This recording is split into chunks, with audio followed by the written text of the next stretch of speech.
de hoje, a frase que eu queria que ficasse marcada para a nossa mensagem de hoje é: desfrutando do poder de Deus nas nossas vidas hoje. E quando eu falo de Deus aqui, quero me referir principalmente à pessoa de Jesus Cristo, porque é sobre ele que nós vamos estar falando nessa pregação. Então, a ideia dessa mensagem é para você entender que você pode desfrutar do poder de Cristo hoje para a sua vida.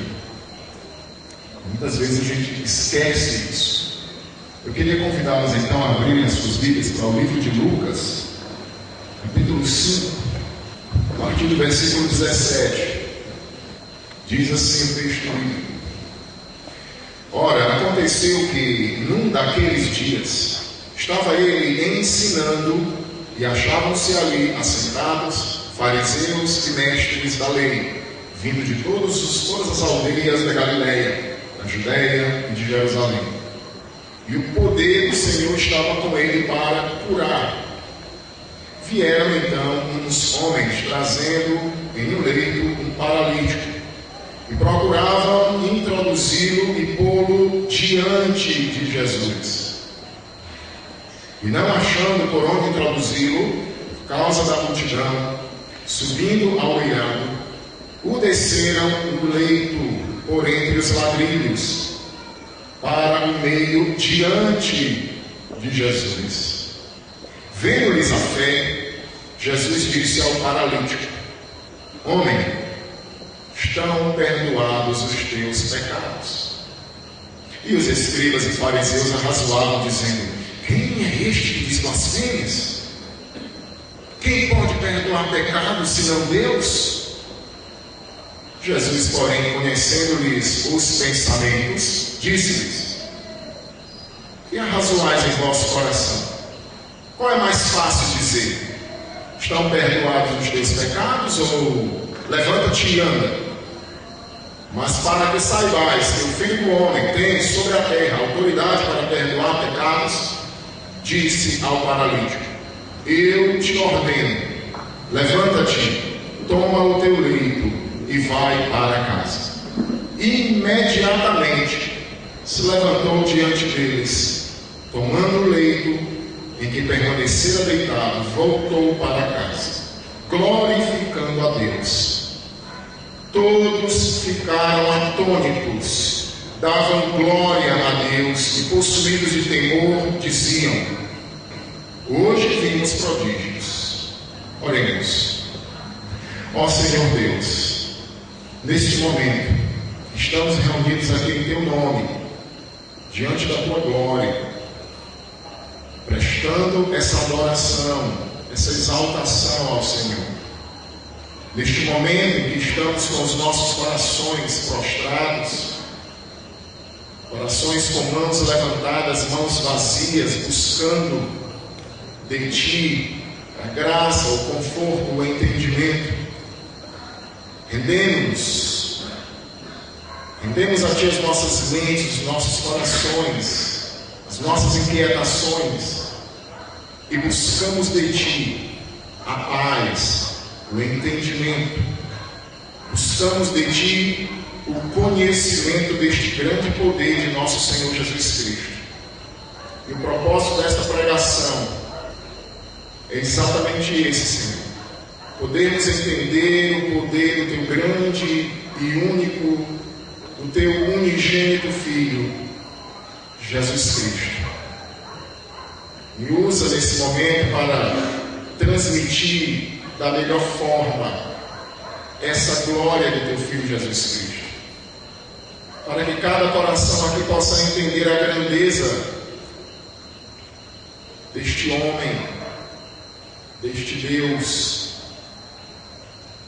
Que esse poder não seja algo utópico para nós, mas possa ser acessível através da nossa fé.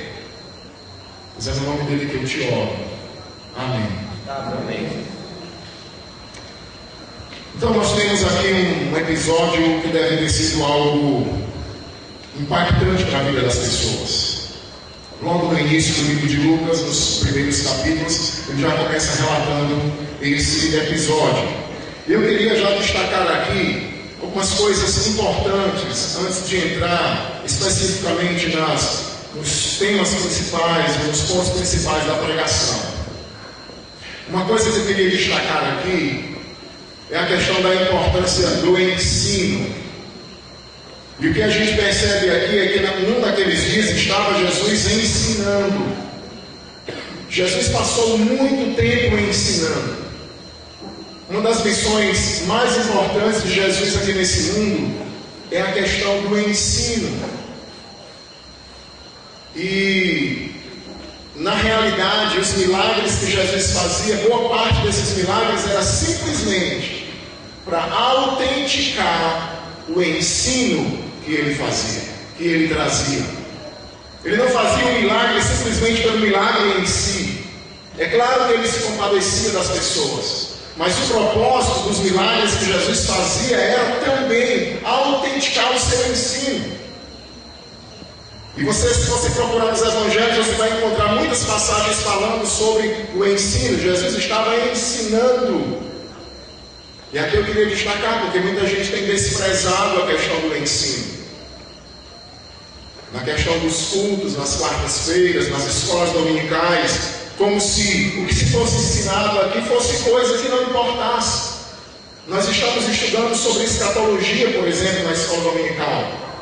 Muitos de vocês estão perdendo a oportunidade. Pastor Moza tem ensinado sobre assuntos extremamente relevantes. Assuntos polêmicos como aborto, pena de morte, outros assuntos desse tipo.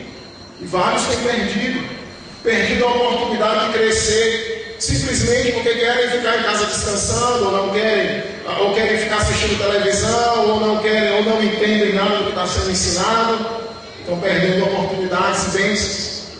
Se pudéssemos colocar no mesmo contexto, não fazendo comparação do nosso ensino com o ensino de Cristo, mas seria simplesmente, Jesus agora está só ensinando, eu não vou lá. Então há uma importância na questão do ensino. Uma outra coisa que eu queria destacar, que Lucas não fala, mas Marcos fala, que aqui ele se reunia em Cafarnaum. Ele estava em Cafarnaum. E é interessante porque Jesus fez a sua base operacional lá em Cafarnaum. E esse milagre aconteceu em Cafarnaum. E esse homem era de Cafarnaum, e quando ele foi levado ali, as pessoas presenciaram aquele milagre. Mas aqui eu queria destacar uma coisa também muito importante. Lá em Mateus 11, 23, naquele contexto, quando Jesus fala: ai de ti, Betsaida, ai de ti, Corazim, porque se em Sodoma e Gomorra se tivessem sido feitos milagres e sinais que em vós se operou, há muito tempo eles teriam se arrependido com panos de saco e cinzas. Portanto, no dia do juízo haverá menos rigor para Sodoma e Gomorra do que para Betsaida e Corazim. E tu, Cafarnaum, elevar-te-ás até os céus? Serás abatida até o inferno. Serás abatida até o inferno. Porque se em Sodoma tivesse operado os milagres que em ti se fizeram, teria ela permanecido até o dia de hoje. O que a gente pode aprender com isso aqui? Cuidado com as evidências que Deus tem dado na sua vida, principalmente você que ainda não é crente. Talvez você já observou a vida de várias pessoas, amigos seus, lá no trabalho, que viviam se prostituindo, bebendo, uma vida completamente desregrada, e você viu a mudança na vida dele, talvez a mudança na vida de um vizinho seu, talvez milagres na vida de algumas pessoas. E isso um dia será usado contra você como testemunho no dia do juízo. Porque lá em Cafarnaum, Jesus fez inúmeros milagres. Mas as pessoas viram os milagres e rejeitaram. E isso os colocava numa condição pior. Agora, vamos entrar então nas lições principais que eu queria trazer para nós. A primeira lição que eu queria trazer para todos nós é que a verdadeira fé ela é evidenciada através de ações. Nós encontramos isso no Novo Testamento. Tiago, capítulo 2, é muito enfático em relação a isso, a partir do verso 14. A fé, ela é evidenciada através de ações. Não existe essa fé subjetiva, só aqui dentro onde não é evidenciada. E a gente pode perceber isso no texto, versículo 18. Vieram então uns homens trazendo em um leito um paralítico e procuravam introduzi-lo e pô-lo diante de Jesus. E não achando por onde introduzi-lo por causa da multidão, subindo ao eirado, desceram do leito, por entre os ladrilhos, para o meio, diante de Jesus. É impressionante olharmos o esforço daqueles amigos daquele paralítico. E o esforço deles, a atitude deles trouxe a admiração de Jesus. Eles estavam completamente empenhados e determinados. Aqueles homens não se deixaram vencer pelos obstáculos da vida. Imagina a multidão. Jesus estava dentro de uma determinada casa, só que não foi numa sinagoga. Lá dentro haviam vários mestres, fariseus, escribas. Uma multidão fora daquela casa e aqueles homens tentando levar uma pessoa deitada num leito, numa maca, numa cama. E eles chegam diante daquela casa, olhando talvez de longe, e ficam imaginando, não tem como a gente entrar ali. E talvez se fossem muitas pessoas hoje, não, vamos deixar para outro dia, ou vamos tentar fazer de alguma outra forma, porque do jeito que está não dá. E o que a gente pode observar, a fé desses homens. A determinação desses homens. Eles acreditavam que Jesus os curaria, o curaria. Se você ler o contexto aqui, diz que a fama de Jesus se espalhou, versículo 15, porém, que se dizia a seu respeito, cada vez mais se divulgava. Grandes multidões afluíam para o ouvirem e serem curadas de suas enfermidades. Então aqueles homens sabiam, eles tinham certeza, o que eles precisavam era apenas colocar aquele homem diante de Jesus. Eles sabiam que Jesus era a única esperança daquele paralítico. Eles não se abateram com os obstáculos que se apresentou, a multidão na entrada. O esforço daqueles homens trouxe admiração. Quando a Bíblia diz, quando Lucas registra, vendo-lhes a fé, é a ideia de admiração. Quando Jesus percebe a atitude daqueles homens, a sua fé manifesta através das suas ações.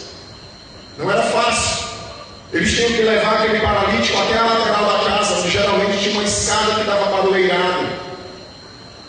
Eles tinham que chegar naquela escada, o acesso poderia ser mais fácil. Eles conseguiram chegar. Eles tinham que arrancar o teto. Naquela época, os tetos eram feitos de ladrilho. Muitas vezes, como a gente bem conhece hoje aqui, esse material que é feito nessas casas, onde são colocadas as madeiras entrelaçadas e jogado barro. Mas o que importa é que eles tiveram que ir atrás de alguma ferramenta para quebrar e desestruturar uma parte daquele teto. Eles tiveram que arranjar cordas para poder descer o doente no leito até onde Jesus estava. E tudo isso é preciso ter pensamento. Como é que a gente vai fazer? Vamos levar assim, chegamos aqui, como a gente quebra? Vamos arranjar alguma coisa para poder abrir aqui? Sim, mas agora como a gente desce? Vamos tentar arranjar algumas cordas. E aí então eles descem o paralítico. O alvo daqueles homens era colocar de qualquer forma aquele paralítico diante de Jesus. Qual é a aplicação para nós aqui? Na pregação da semana passada, eu falei que muitas vezes nós não resolvemos os nossos problemas porque nós queremos resolver à base da nossa própria força. Nós queremos vencer o nosso mundanismo na base da nossa própria força. Nós queremos vencer a nossa carnalidade na base da nossa própria força. Nós queremos vencer a nossa preguiça espiritual ou ociosidade espiritual na base da nossa própria força e não nos submetemos à vontade de Deus. E isso é uma soberba. A pregação da semana passada falou sobre isso. E Deus resiste aos soberbos, mas Ele dá graça aos humildes. Então Ele diz lá em Tiago 4, versículo 7, sujeitai-vos a Deus, resista ao diabo, ele fugirá de vocês. Chegai-vos a Deus, ele se chegará a vocês. Lavai as mãos, pecadores, vós de ânimo dobre, purifiquem o vosso coração. Lamentai, chorai, afligi-vos, humilhai-vos na presença do Senhor e Ele vos exaltará. Então o problema é que muitas vezes nós não nos colocamos diante do Senhor para resolver a nossa situação espiritual. Você escuta um monte de crente dizendo: estou passando por uma frieza, eu estou numa fase da minha vida espiritual muito fraca, eu estou meio sem compromisso, eu estou meio... E você está esperando o que para resolver? Você está esperando que a igreja resolva esse problema? Você está esperando que o seu pastor resolva esse problema? Você está esperando que um passeio, ou um aniversário, ou um evangelismo vai resolver esse problema? Não vai. Aqueles homens que ainda nem eram crentes, talvez no meio ali da multidão, mas eles sabiam que lá diante de Jesus estava a solução do problema. E aí, diante de Jesus você vai resolver esse problema da frieza espiritual. E diante de Jesus você vai resolver esse problema dessa inatividade espiritual. Se apresentando diante de Jesus, que você vai resolver essa sua frieza de não querer ler a Bíblia, de não querer orar, de não querer participar das coisas da igreja, de não servir nada na igreja. Mas esses homens sabiam que a solução estava lá. E muitos crentes não entendem. Ou se entendem, se tornam uma situação pior, porque entendem, mas não têm fé suficiente para fazer o que esses homens fizeram. Uma lição tremenda para nós. O mesmo aconteceu com Bartimeu. Estava lá o ceguinho, talvez no meio de 200 mendigos e cegos, na entrada lá de Jericó. E aquele homem então está lá e cego, mas conseguiu um milagre espiritual, porque ele conseguiu enxergar que aquele homem que estava passando ali junto com a multidão era a promessa, a realização, a concretização da promessa feita a Davi. E ele chama: filho de Davi, tem compaixão de mim. Ei, você aí está passando, eu sei que o Senhor é o cumprimento da promessa feita a Davi de um filho, de um descendente que vai reinar para sempre. Eu acredito que é o Senhor. E começou a gritar.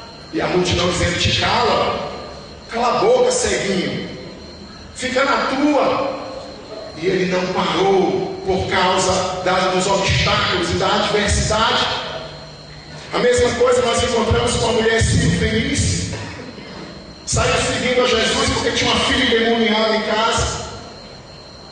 E os discípulos de Jesus disse: Senhor, cura minha filha, ela estava terrivelmente endemoniada em casa. Jesus nem ligou para ela. E ela sai atrás, e Jesus nem liga, e ela falando. E os discípulos: mestre, manda logo essa mulher embora daqui, tirar o time de campo, lavar. E Jesus disse: eu não vim senão para as ovelhas perdidas de Israel. Pronto, era a hora dela ir embora. Diz que o Senhor é besta e precisa falar assim. A fé daquela mulher que também causou admiração do Senhor. Observe, ele, claro, ele estava testando, porque ele é conhecedor dos corações. Então ele diz: grande é a tua fé, mulher, vai, porque a tua filha já está curada. Porque ela disse para ele: até os cães comem das migalhas que caem da mesa do seu Senhor. Não se deixou vencer pelos obstáculos. Zaqueu, o anãozinho, uma multidão lá vendo Jesus passando, e não tinha como ele fazer aquilo, mas ele não se deixa vencer. Você imagina um homem, talvez, sei lá que idade, subindo numa árvore, um homem importante, um cobrador de impostos, o chefão. O que será que vão pensar de mim? O que será que as pessoas vão falar? Me vem entregado aqui em cima de uma árvore. Mas ele não se deixou vencer, o que ele queria era ver Jesus. E para sua grande surpresa, ele também esteve diante, porque o Senhor foi comer com ele na sua casa. Irmãos, empenho é o segredo de um sucesso natural. Pastor, por que tem gente aí que enriquece, que se dá bem na vida? É simples, meu irmão. Porque são pessoas empenhadas. E a Bíblia diz que aquelas pessoas que são empenhadas, que trabalham honestamente, seja crente ou descrente, elas vão crescer. Porque é um segredo natural. Deus capacitou as pessoas, e se alguém tem empenho, tem determinação, ela vai crescer na vida. É algo natural.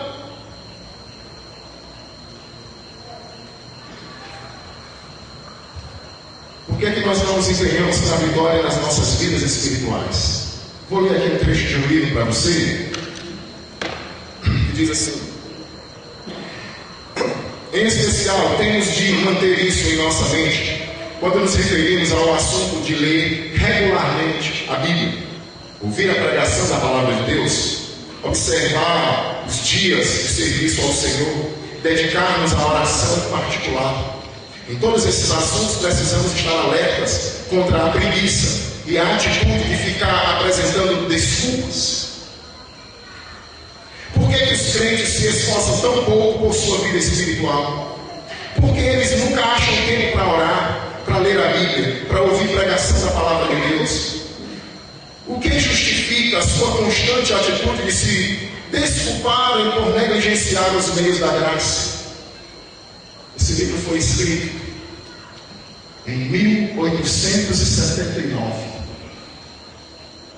J.C. Ryle. Mais de 100 anos atrás, há quase 140 anos atrás, 1800. E os crentes não liam a Bíblia. Os crentes menosprezavam a oração. Os crentes não valorizavam o seu tempo com Deus.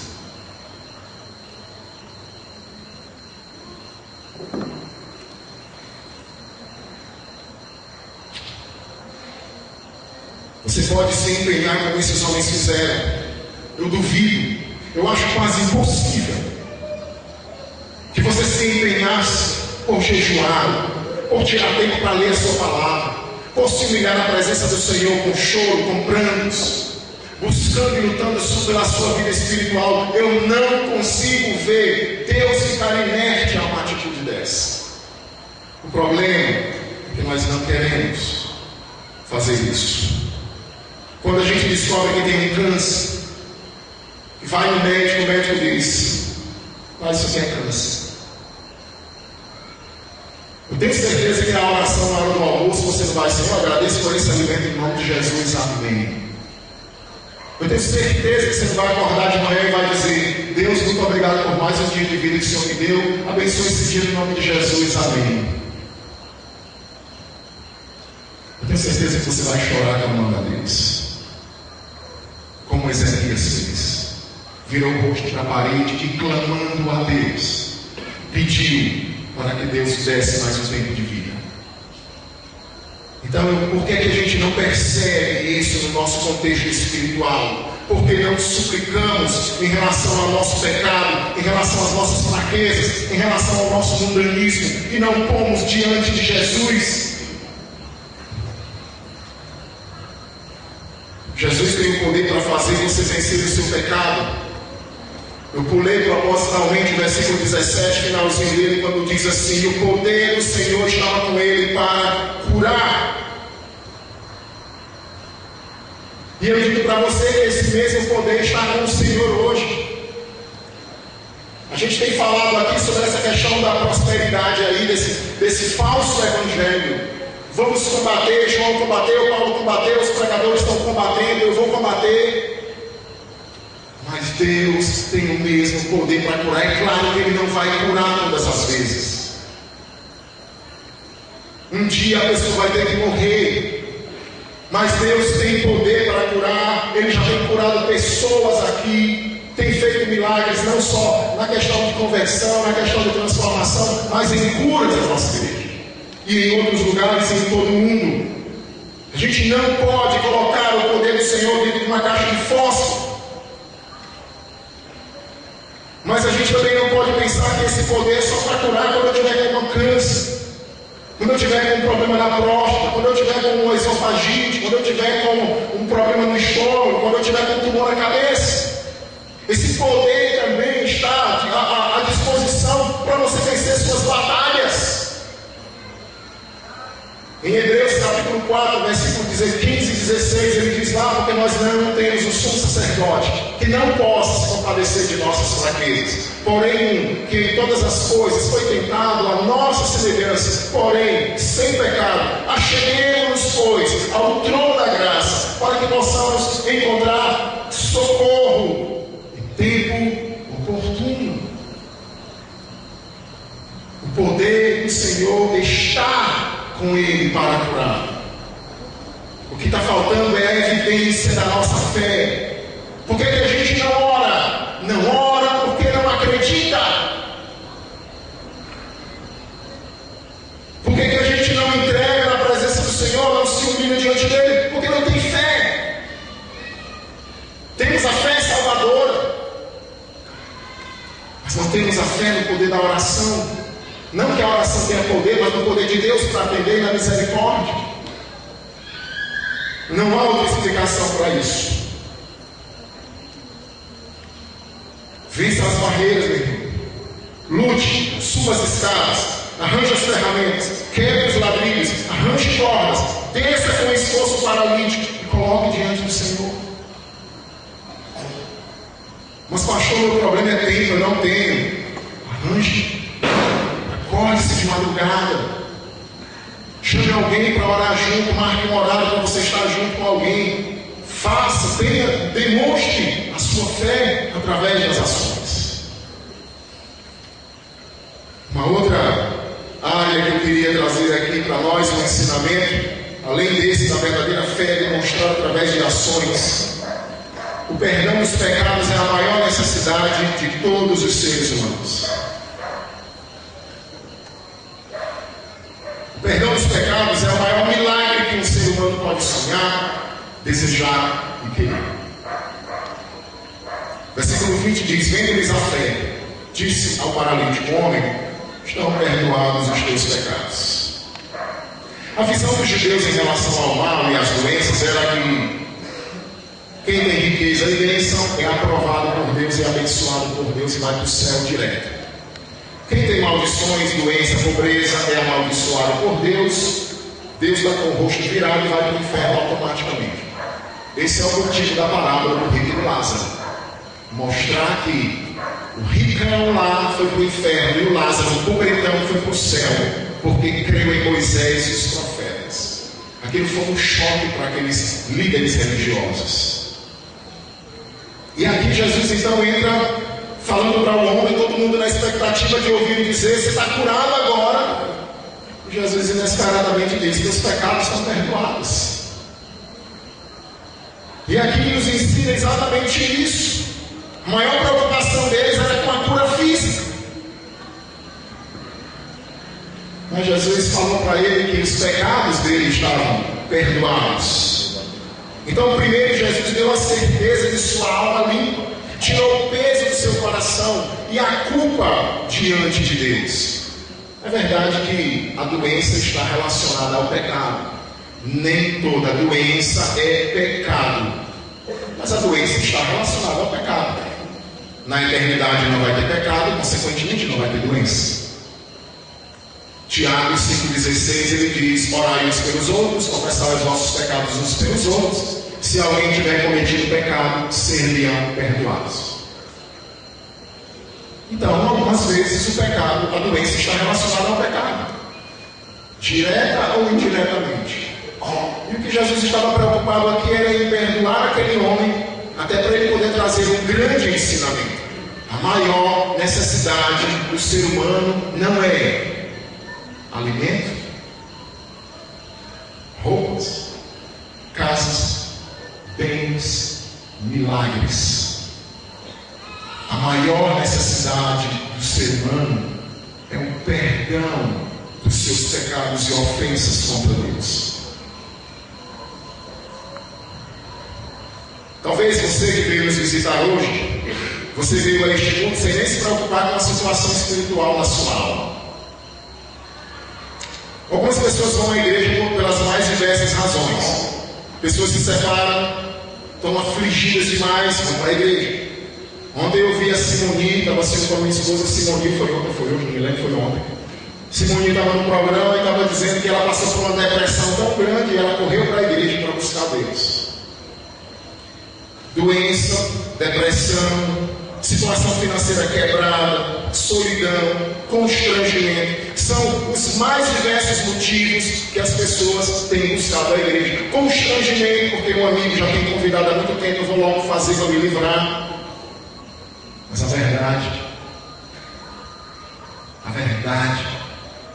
é que esses homens não tinham nem a ideia da grandeza, da pecaminosidade deles, da situação deles diante de Deus. É como aquela mulher do poço. Foi simplesmente em mais um dia buscar água lá no poço para levar água para abastecer a situação da sua casa. Chega lá e encontra um judeu lá sentado à beira do poço, se pergunta, pede um copo com água para ela. E ela diz: como tu, sendo um homem judeu, pede a mim que sou mulher samaritana? Pede água. E Jesus disse para ela: mulher, se tu soubesse quem é que está te pedindo água, tu lhe pedirias e ele te daria água viva.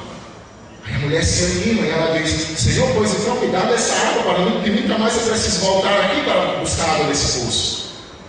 Mulher, quem beber dessa água tornará a ter sede, mas quem beber da água que eu lhe der nunca mais terá sede. E no final daquele texto, aquela mulher reconhece em João capítulo 4, não só ela, mas a vila de Sicar toda. Sicar. Os habitantes daquela mulher foi e pregou, falando que o Messias poderia ter aparecido lá. E no final aquela multidão diz: agora já não é mais pelo que tu disseste, mas é pelo que temos visto e ouvido, porque sabemos que este é verdadeiramente o Salvador do mundo. Aquele homem foi buscar a cura das suas pernas. Não entendia nem a necessidade extrema da sua alma. É como as pessoas que estão indo para a igreja, estão com uma dor de cabeça, vão lá na igreja tomar um remedinho para dor de cabeça, o pastor passar a mão. Estão com dor na coluna há 5 dias, vão na igreja, o pastor passar, ou soprar, ou cuspir, ou piscar o olho, seja lá o quê, e para voltar para casa sem a dor na coluna. Mas não entendem que suas almas estão à beira da condenação eterna. E eis a condenação do falso evangelho, enganando as pessoas, dando o anestésico que vai entrar dentro do organismo e vai camuflar a dor, porque vai inibir as células sensitivas. Fiquei curado, quando na realidade o câncer está lá, quando na realidade as inflamações continuam lá, simplesmente foi anestesiado. Então esse é o mal do falso evangelho, porque ele dá um milagre, mas sem apresentar o verdadeiro cerne, o centro do evangelho. 10 leprosos chegaram para Jesus e pediram para ser curado, tiveram mais fé do que muitos crentes hoje. Jesus disse para eles: vão e se apresentem diante do sacerdote. Aqueles homens saíram correndo sem questionar nada. Mas Senhor, a gente não ficou curado, a gente só se apresenta ao sacerdote depois que a gente é curado. Cura a gente, limpa a gente e a gente corre no sacerdote. Eles não disseram isso. Muitos crentes teriam dito isso. Mas não, eles quando ouviram Jesus mandar, não queriam nem saber se estavam limpos, saíram correndo. Fé. Dos 10, só um voltou. Talvez não tenha nem chegado até o sacerdote. Voltou e a Bíblia diz que ele se prostrou diante do Senhor e o adorou. E Jesus disse para ele: a tua fé te salvou, vai e não peques mais. Os outros 9 foram curados da sua lepra. Se não tiverem se convertido posteriormente, foram para o inferno. Aquele homem teve a cura de sua lepra e ouviu de Jesus e a sua fé fortalecida no Senhor. Voltou para adorá-lo. Eu queria dizer para você que está nos visitando que a cura das doenças é importante. Você saber que você tem um câncer, o Senhor lhe curar, tem um problema, o Senhor curar você, mas essa não é a coisa mais importante. Porque a cura do pecado é a coisa mais importante para você, principalmente que não é crente. Porque o seu pecado, o meu pecado, sem Cristo, nos condena eternamente ao lago de fogo eterno. Eternamente.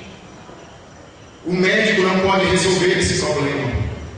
O padre não pode resolver esse problema. O pastor não pode resolver. O Papa não pode resolver.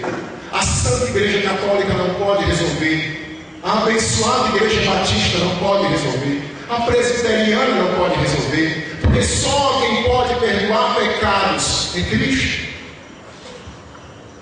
A ira de Deus está sobre a sua vida. Você veio aqui na igreja porque alguém te convidou e você deu uma satisfação, ou veio aqui porque você queria ouvir ou ver como é.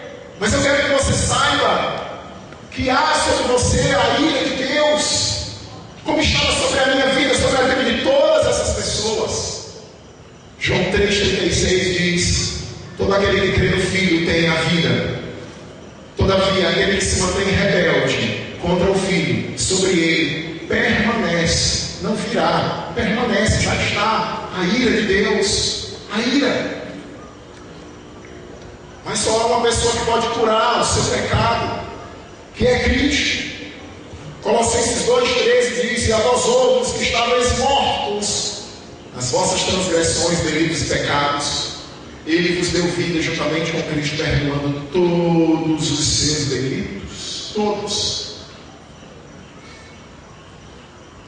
Você precisa ser curado. Sua alma precisa do perdão. Se as pessoas um dia fossem colocadas, se tivessem a oportunidade de chegar na beira do lago de fogo, e ter a oportunidade de chegar e passar 5 segundos no inferno ou no lago de fogo, elas dariam tudo se elas tivessem a oportunidade de voltar. Tudo para ter seus pecados perdoados.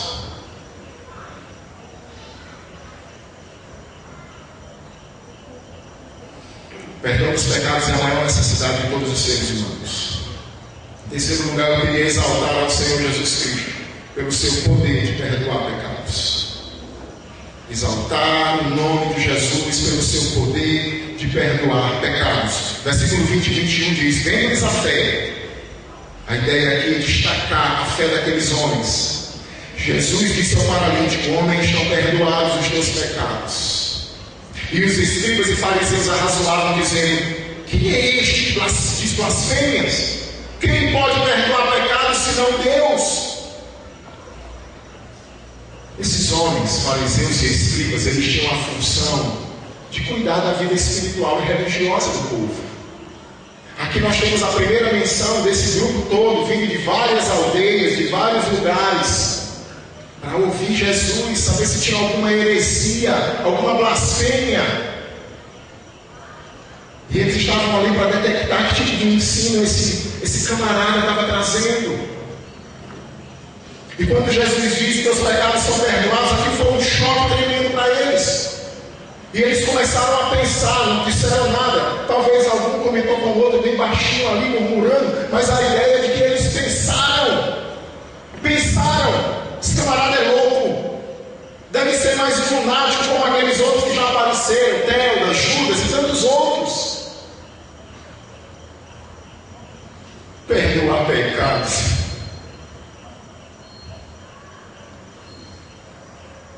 Eles estavam completamente certos em asseverar aquela frase: só Deus pode perdoar pecados. Eles estavam certíssimos em dizer isso. Jesus não curou o homem de imediato, ele queria ensinar algo muito mais extraordinário. Além de ter poder para expulsar demônios, além de ter poder para curar, além de ter poder para ressuscitar mortos, além de ensinar como ninguém, Jesus estava demonstrando e ensinando que ele tinha poder para perdoar pecados. Agora, por que eles ficaram pensando aquilo? É simples. Lá em 2 Crônicas 7,14 diz: se o meu povo que se chama pelo meu nome se humilhar, orar, buscar a minha face, então eu ouvirei dos céus, perdoarei os seus pecados. Quem está dizendo isso aqui é Deus. Jeremias 31:34: não ensinará jamais cada um ao seu próximo, nem cada um ao seu irmão, dizendo: ei, conhece o Senhor, porque todos me conhecerão, desde o menor até o maior deles, diz o Senhor. Pois eu perdoarei suas iniquidades, e dos seus pecados jamais me lembrarei. Deus está falando isso. Jeremias 33:8: purificá-los-ei com toda a sua iniquidade, com que pecaram contra mim. Perdoarei todas as suas iniquidades, com que pecaram e transgrediram contra mim. Quem disse isso? Deus. Então somente Deus, Pai, poderia perdoar pecados, como a gente vê aqui no Antigo Testamento, uma promessa de Deus dizendo que Ele é o único que pode perdoar pecados. E aí Jesus então aparece para autenticar e mostrar. E quando ele vai e diz: o que é mais fácil dizer? Estão perdoados os teus pecados, ou levanta-te e anda?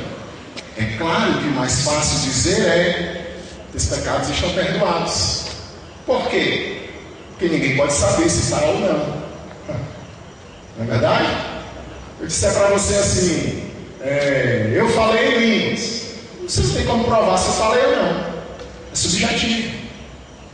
Se eu disser: eu te perdoo os teus pecados, você não tem como provar que sim nem que não. Agora, se aparecer alguém com um cotoquinho do braço e eu disser para ele: braço, sai para fora, aí o braço tem que sair. Então é mais fácil dizer que os pecados estão perdoados, porque ninguém vai saber se está perdoado ou não.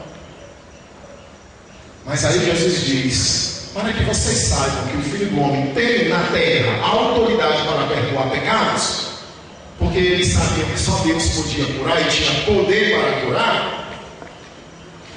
Então Jesus disse: eu te ordeno, levanta-te, toma o teu leito, vai para a tua casa. E imediatamente se levantou diante deles, tomando o leito em que permanecera deitado, voltou para casa glorificando a Deus. E aqui a gente percebe o poder, a autoridade. Nenhum homem, muitos papas na história, muitos homens na história, até mesmo hoje, como um padre dentro de um confessionário vai dizer: teus pecados estão perdoados. Isso é blasfêmia, porque só Deus pode perdoar pecados. E por isso que esse homem aqui pode perdoar, pode e pode, porque Ele é Deus. Amém.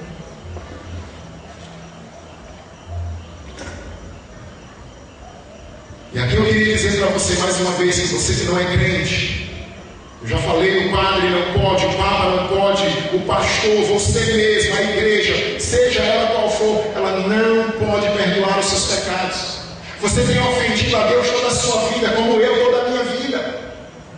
Mentira, inveja, ira, farras, bebedeiras, desobediência ao Pai, engano, injustiça, contendas, iras, glutonarias, bebedice, sexo promíscuo. Você tem que ir para o inferno por causa disso.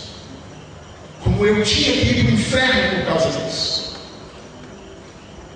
Mas quando eu descobri que esse homem havia morrido na cruz, Deus homem, todo-poderoso, que está à destra do Pai, e que foi colocado tudo sob o estrado dos seus pés, Ele pode perdoar todos os seus pecados. Você entrou aqui carregado de pecados, mas você pode sair por uma dessas portas tendo toda a sua culpa perdoada, porque Ele pode e Ele quer perdoar os teus pecados. Eu queria dizer para você que é crente também: confesse seu pecado ao Senhor, meu irmão. O Senhor pode perdoar o teu mundanismo, que só você sabe que está vivendo lá secretamente. O Senhor pode perdoar a tua carnalidade. O Senhor pode perdoar a tua omissão, que você não faz nada para o reino.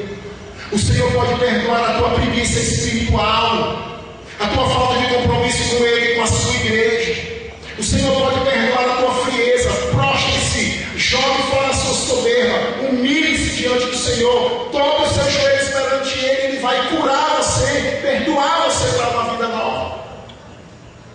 Apocalipse capítulo 2, versículos 4 e 5. Tenho, porém, contra ti que tu deixaste o teu primeiro amor. Caíste do teu primeiro amor.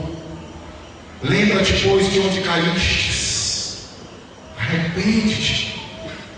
Volta à prática das primeiras obras. Senão virei contra ti e removerei do seu lugar o seu candeeiro, se não te arrependeres. Confesse. Davi cometeu um adultério, depois cometeu um assassinato junto. O profeta Natan vai até ele, faz todo aquele arranjo lá para Davi poder reconhecer o seu pecado, o julgamento, a punição do seu pecado. E o Davi, Natan disse para ele: você é o homem. Davi disse: pequei contra o Senhor. Acho que aquele ali já estava quase estourando.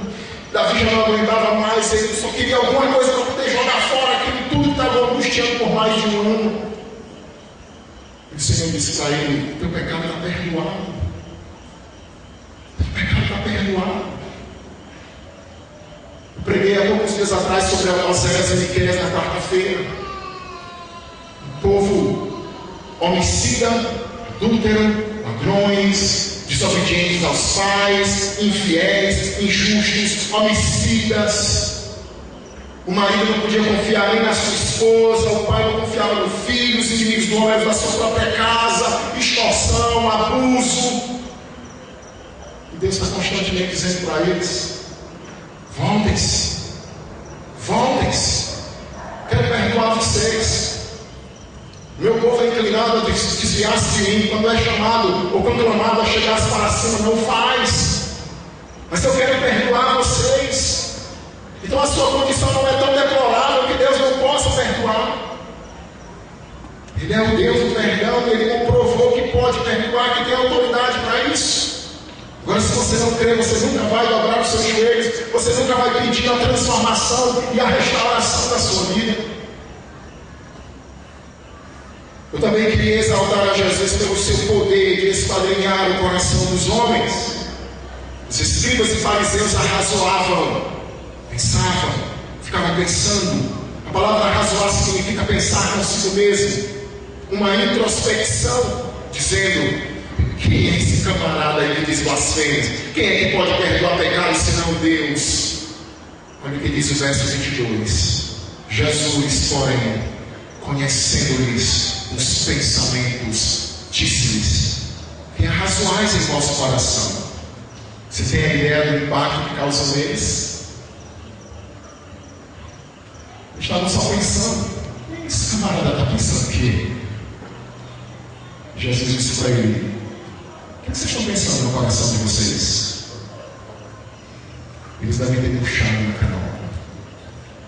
Eles tinham evidência de que aquele homem não era normal. Aquele homem não era um charlatão, porque os outros que vieram eram charlatões. Judas, Teudas, como Gamaliel falou. Muitos Jesus apareceram. E Teudas falou: irmãos, vamos pensar, porque apareceram aí o tal de Judas, o tal de Teudas, levantou a multidão, foram presos, morreram e acabou. Se esse negócio aí, esse cristianismo é de Deus, se não é de Deus, vai se acabar com os outros. Mas se é de Deus, vocês vão ser pegos lutando contra Deus. Aqueles homens estavam só pensando no coração deles: quem esse camarada é louco, quem ele está pensando que é?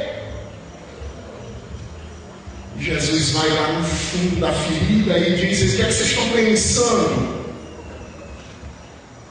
Lá em Jeremias 17:10 diz assim: o Senhor Deus fala: eu, o Senhor, esquadrinho o coração, eu provo os pensamentos, e isto para dar a cada um segundo o seu proceder, segundo o fruto das suas ações.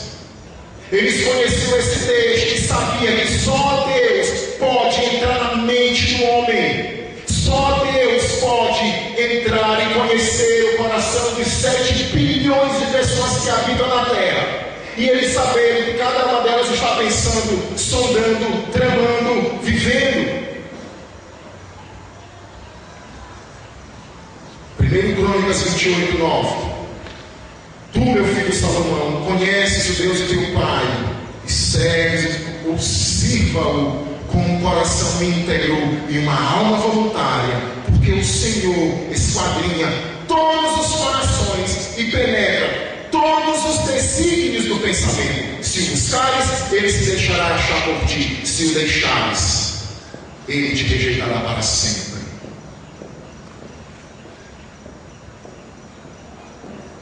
Segundo Reis 19:27, uma das passagens assim que, quando Senaqueribe mandou aquela carta para o rei Ezequias dizendo: em que é que você está confiando? Você está levando esse povo, enganando esse povo, que eles estão achando que você ou seu Deusinho aí qualquer vai livrar esse povo das minhas mãos. Quando Ezequias apresenta a carta diante do Senhor no templo, que o Senhor manda Isaías voltar lá, olha as palavras do Senhor para Senaqueribe: eu conheço o teu assentar, o teu sair, o o teu entrar, o teu furor contra mim, por causa do teu furor contra mim, por causa da tua arrogância que subiu até os meus ouvidos, eu porei o meu anzol no teu nariz e o meu freio na tua boca, e te farei voltar pelo caminho por onde vieste. Deus sonda o seu coração. Ele sabe o que você está pensando nesse momento. Ele sabe se você está dizendo: pastor, está pregando muito hoje, muito tempo, por que não termina logo? Ai, estou doido para ir para casa descansar. Ai, que fantástico, hoje vai ter isso. Meu Deus, quer que termine logo para bater um papo? Ele sabe se você está pensando: meu Deus, eu preciso mudar a minha vida. Senhor, eu preciso de conhecer mais e conhecer mais esse poder.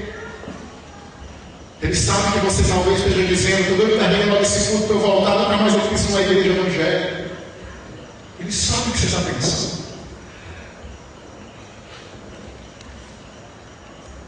O Senhor sabia o murmurar dos líderes, sem eles falarem.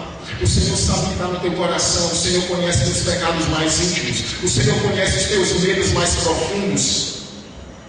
Isso deve nos levar a uma vida de temor, uma vida aberta com Ele. Não adianta tentar esconder pecado de Deus. E se você não é crente ainda, o Senhor sabe todos os seus pecados escondidos. Sabe aquela coisa mais vergonhosa que você já fez, você não teria coragem de contar para ninguém? O Senhor sabe.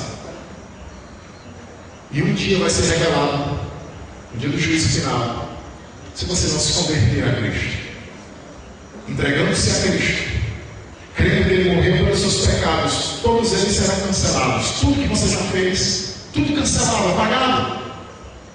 Caso contrário, um dia serão revelados todos, porque Ele sabe, Ele vê, Ele conhece o mais profundo dos nossos corações. E por último, o poder de Deus deve produzir naturalmente em nossas vidas júbilo, adoração e admiração. Versículo 26 diz: todos ficaram atônitos, davam glória a Deus, e possuídos de temor, diziam: hoje vemos prodígios.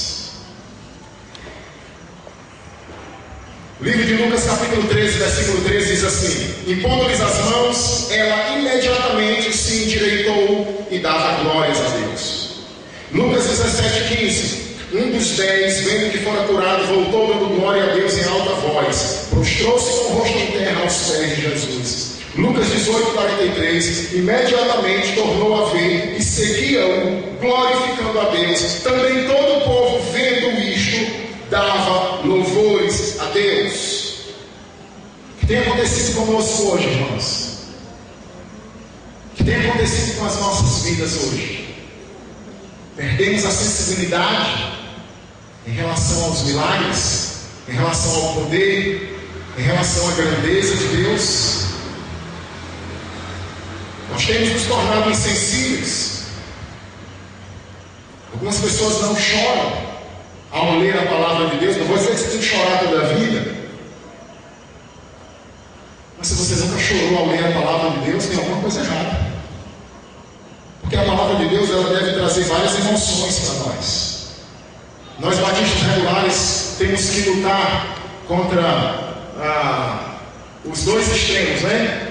Tem o euforismo, a euforia onde as pessoas vão lá e choram, se derramam, se quebram todinho e pronto, e nem prestam atenção à palavra, é só o emocional. E aí vem o outro extremo, que é o gelo, a frieza. Então eu acredito que o lado de lá é extremo e o lado de cá também é extremo. Eu acredito que a gente pode equilibrar isso. Eu acredito que um louvor sem emoção, só com razão, não é agradável a Deus. Como eu também acredito que um louvor só com emoção, sem a razão ou entendimento, também não é agradável a Deus. Então tem que ter um equilíbrio. Tem que ter um equilíbrio. Então, a questão de ficar arrepiado ou não se quebrantar mais, não ter mais nenhuma admiração, não haver nunca um choro.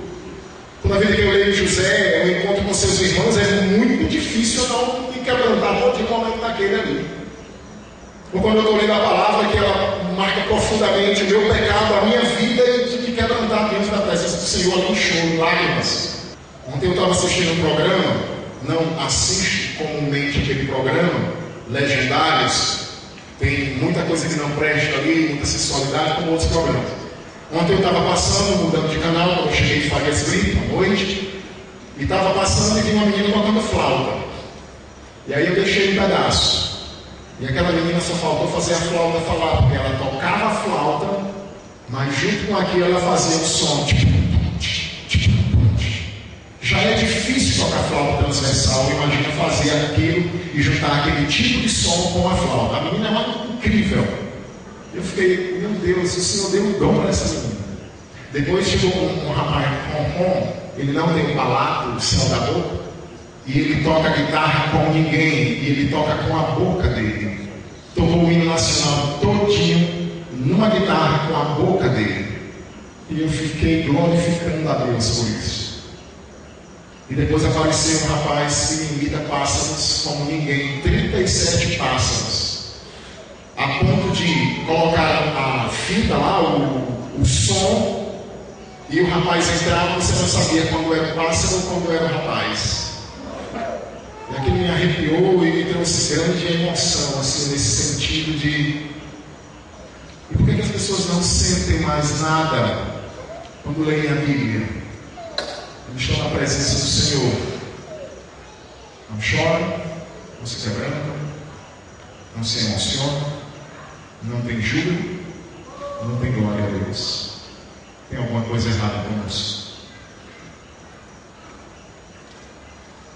Porque o natural é quando a gente vê essas coisas trazer admiração. As pessoas se admiravam da doutrina de Jesus, ele ensinava como ninguém. As pessoas se admiravam do milagre de Jesus. As pessoas se admiravam da autoridade de Jesus. Ninguém nunca conseguiu dominar demônios. Jesus chegava e dizia para eles: saia. E eles prostrados diziam: tu és o Filho de Deus. E Jesus dizia: saia. E eles saíam. Que poder é esse? Givanildo trouxe uma pregação um dia desse ali para os homens que ele não chorou porque eu acho que ele se segurou muito ali, mas trouxe uma motivação muito grande, baseado no livro que nós estamos estudando na sociedade, quando Jesus chega para os discípulos e diz: vocês estão vindo de onde? Estamos pescando aqui, pescamos a noite toda. Subam no barco e joguem a rede ali onde eu mandar. Mas Senhor, nós passamos a noite toda pescando, não pegamos nada, mas sob tua palavra nós vamos. E eles foram, e Jesus disse: joguem a rede à direita do barco. Eles jogaram, e quando puxaram, era tanto peixe, que as redes se rompiam. Quando Jesus estava dormindo no barco, a tempestade, o vento ali balançando, e vamos a pique, vai todo mundo morrer, pronto. Jesus levanta e diz: mar, fique calado, vento, fique quieto. E tudo instantaneamente se desfaz. Pedro olha para Jesus e diz: Senhor, te afasta de mim, porque eu sou um pecador.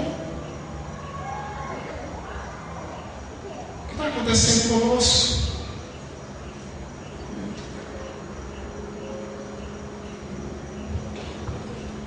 Mateus 9,33, excluindo o demônio, falou ao mundo. As multidões se admiravam.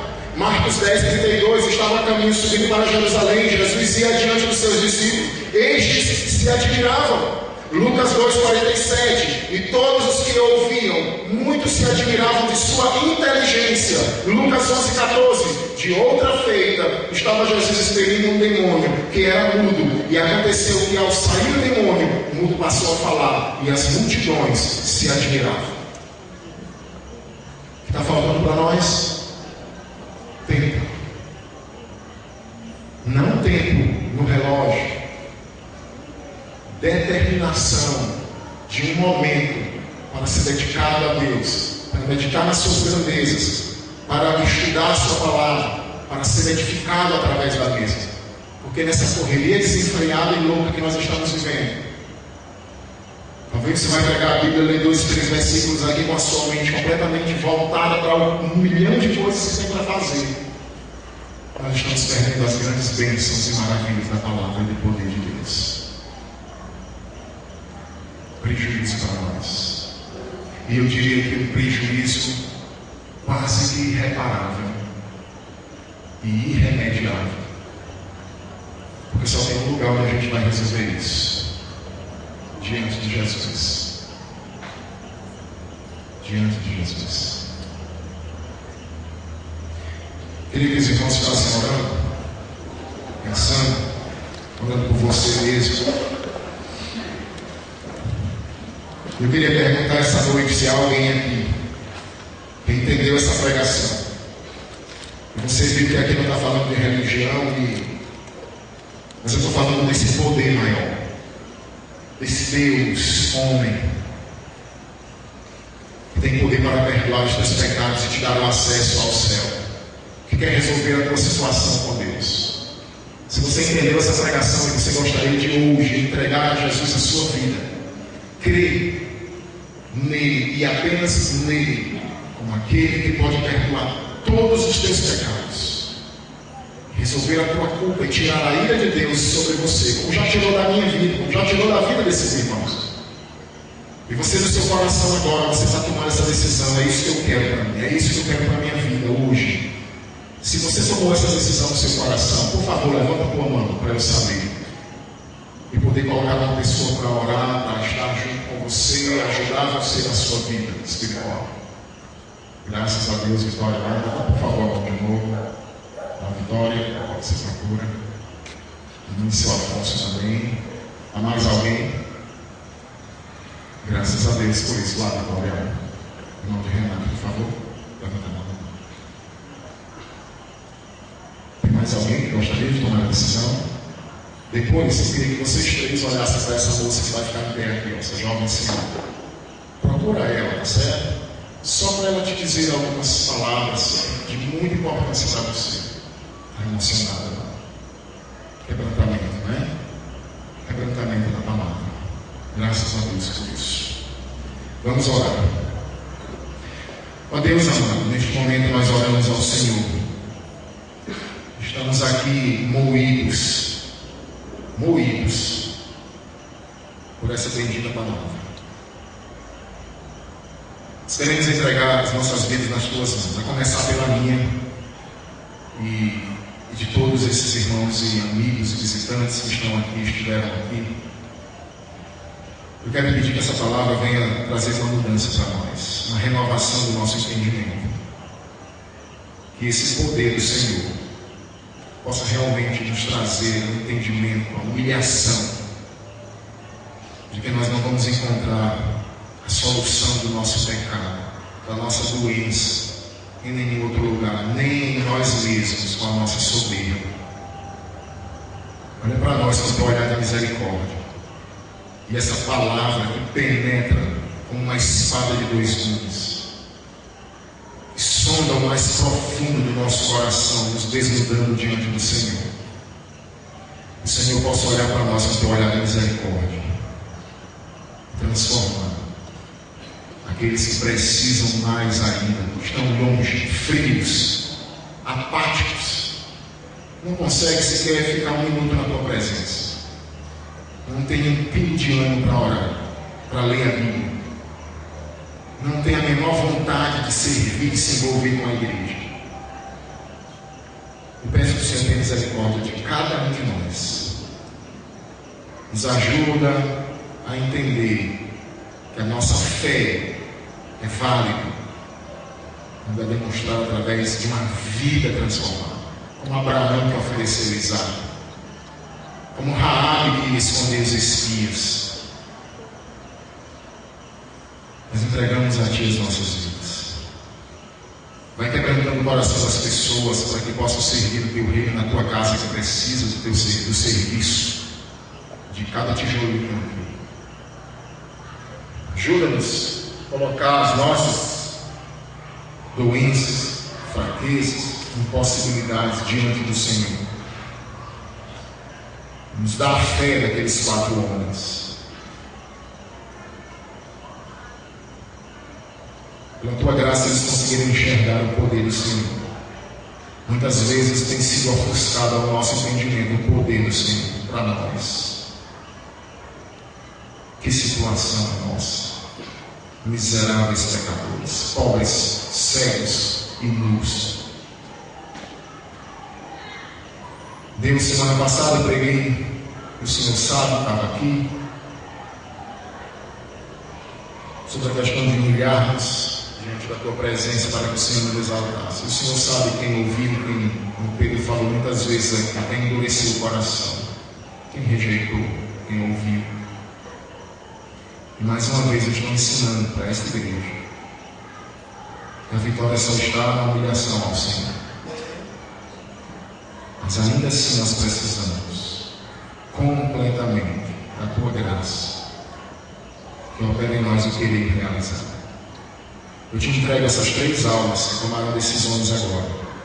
Só o Senhor sabe se foi verdadeiro ou não. Nosso desejo, nossa alegria com essa decisão é que realmente tenha sido verdadeiro.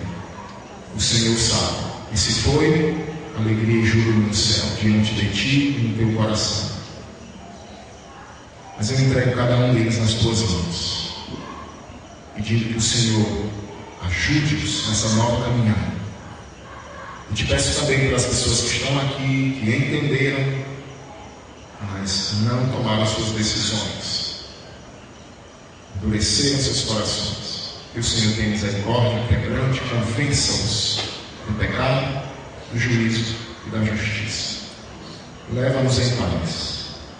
Ajuda-nos a admirar-nos. Ajuda-nos a jubilar-nos. Ajuda-nos a termos grande gozo e alegria ao meditarmos nas tuas palavras, nas histórias bíblicas, no teu poder escrito e demonstrado com grandes e inúmeras provas registradas aqui diante de nós, nas nossas vidas, o milagre da nossa conversão, da transformação dos nossos pecados. Ajuda-nos a exultarmos diante do teu poder. Quebra a nossa insensibilidade, no nome de Jesus. Amém. Amém.